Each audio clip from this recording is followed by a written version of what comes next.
হচ্ছে না, তা পুনরায় চালু করতে হবে এবং রোগীদের তাহা বাইরে থেকে সিকিউরিটি গার্ডরা অনেক সময় দেখি সোশ্যাল মিডিয়ার মধ্যে স্যালাইন দেয়, যেই স্যালাইন দেওয়ার কথা পাচ্ছেন না।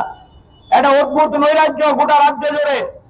কিন্তু আমরা লক্ষ্য করছি আমাদের রাজ্যের শাসক দলের বড় বড় মাতব্বর যারা আছেন, শাসক দলের মুখ্যমন্ত্রী থেকে শুরু করে মন্ত্রিসভার অন্য সদস্যরা যারা আছেন, তারা সাংবাদিক সম্মেলন করে বড়াই করেন এ রাজ্যে নাকি মানুষের কোনো অভাব নেই, সংকট নেই।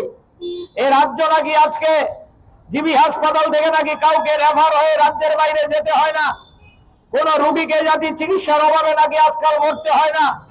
কিন্তু কান পাতলেই শোনা যায় ওই 1 মাসের মধ্যে 20 দিন হাসপাতালের বিভিন্ন যন্ত্রপাতি নষ্ট হয়ে পড়ে থাকে। এক্সরে মেশিন নষ্ট, সোনোগ্রাফি মেশিন নষ্ট, ইসিজি মেশিন নষ্ট। আর মেশিন যদি নষ্ট না থাকে, টেকনিশিয়ান নাই। আমি জিজ্ঞেস করি, আপনারা এখানে যারা আছেন আমাদের কথা শুনছেন, বিজেপি সরকার প্রতিষ্ঠিত হয়েছে প্রায় 8 বছর অতিক্রান্ত। এই 8 বছরে স্বাস্থ্য দপ্তরে নিয়োগ প্রায় শূন্য বলা চলে। ডাক্তারের পদ খালি, টেকনিশিয়ানের পদ খালি, নার্সের পদ খালি, বিভিন্ন যে গ্রুপ ডি এমপ্লয়ি এই পদগুলো খালি, এগুলোতে লোক নিয়োগ করা হচ্ছে না। এগুলো স্বাস্থ্য দপ্তর শূন্য পদগুলো পূরণ করছে না। কিন্তু সরকারে আসার আগে 2017 সালে 2018 সালে ভিশন ডকুমেন্টের মধ্য দিয়ে তারাই দাবি করেছিল, আমরা যদি সরকারে আসি সব শূন্য পদ আমরা পূরণ করে দেব, বছরে 50,000 চাকরি দেব, স্বাস্থ্য দপ্তরে কোনো খালি পদ পড়ে থাকবে না। আর আজকে ওই রোগীরা যন্ত্রণায় ছটফট করছে, সেবিকারা ডিউটি করতে পারছেন না। একজন সেবিকার ওই অনেকগুলো রোগীকে দেখতে হয়, সেখানে লোক নেই ওয়ার্ডের মধ্যে, সেখানে কোনো আমাদের ওয়ার্ড বয় নেই, সমস্ত জায়গায় শূন্য পদগুলো পড়ে আছে। এগুলোকে দাবি সনদরা আকারে তৈরি করে আজকে হাসপাতালের সুপারের কাছে আমাদের প্রতিনিধি দলরা গেছে। আমি জিজ্ঞেস করি, বিজেপির মধ্যেও কিছু ভালো মানুষ আছেন যারা আমাদের কথা শুনছেন, আপনাদের ঘরের রোগীরাও তো হাসপাতালে যায়, আপনাদের ঘরের মানুষরাও তো এই হাসপাতালে চিকিৎসিত হতে হয়। খবর নিয়ে দেখবেন হাসপাতালের পরিষেবার চেহারা। যিনি বলছেন বিশ্বমানের হাসপাতাল, যিনি স্লোগান দিচ্ছেন এই জিবি হাসপাতাল হচ্ছে বিশ্বমানের হাসপাতাল, এই হাসপাতালে বৃষ্টি আসলে পরে ওই ফ্লোরের মধ্যে জল থই থই করে হাসপাতালের ওয়ার্ডের মধ্যে জল ঢুকে যায়। জল মারিয়ে আমাদের মহিলাদেরকে বাথরুমে যেতে হয়, বাথরুমের দুর্গন্ধে ঢোকা যায় না।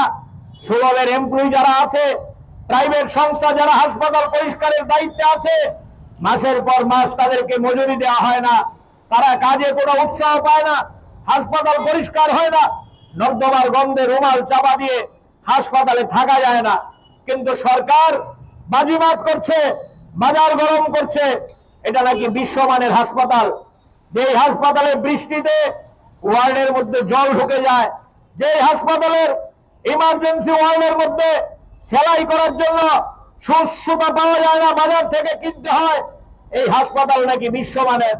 আমাদের পাশেই ক্যান্সার হাসপাতাল আছে, খবর নিয়ে দেখবেন ওই যারা কেমোথেরাপি করেন, এই কেমোর দাম আগে সরকার থেকে দেওয়া হতো, এখন আর পাওয়া যায় না, বাজারে কয়েক গুণ দাম বেড়েছে ওষুধের, গরিব মানুষকে এখান থেকে কিনতে হয়।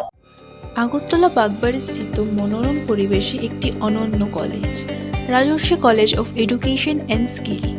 এটি ত্রিপুরার একমাত্র কলেজ যেখানে পড়াশোনার পাশাপাশি সমান গুরুত্ব দিয়ে হাতে কলমে শেখানো হয় স্কিল। 2026-27 সালের ভর্তি শুরু হয়ে গেছে। ত্রিপুরা বিশ্ববিদ্যালয়ের সবচেয়ে ভালো রেজাল্ট সমৃদ্ধ এই কলেজে সোশ্যাল সায়েন্স এবং বিজ্ঞানের পাশাপাশি যেসব বিষয়ে স্কিল ট্রেনিং করানো হয় তার মধ্যে AI, computer aided designing, electronics, computer hardware ইত্যাদি প্রধান। সবার জন্য স্টাইফেন্ড এবং ইনস্টলমেন্ট সেমিস্টার ফ্রি প্রদান করার সুযোগও আছে। পাশাপাশি চাইলে মেয়েদের জন্য হোস্টেলের বিশেষ সুবিধাও রয়েছে। ভর্তির জন্য আজই যোগাযোগ করুন আমাদের ওয়েবসাইট www.rajarshi college.in অথবা আমাদের email contact@rajarshi college.in। Building tomorrow's leader today.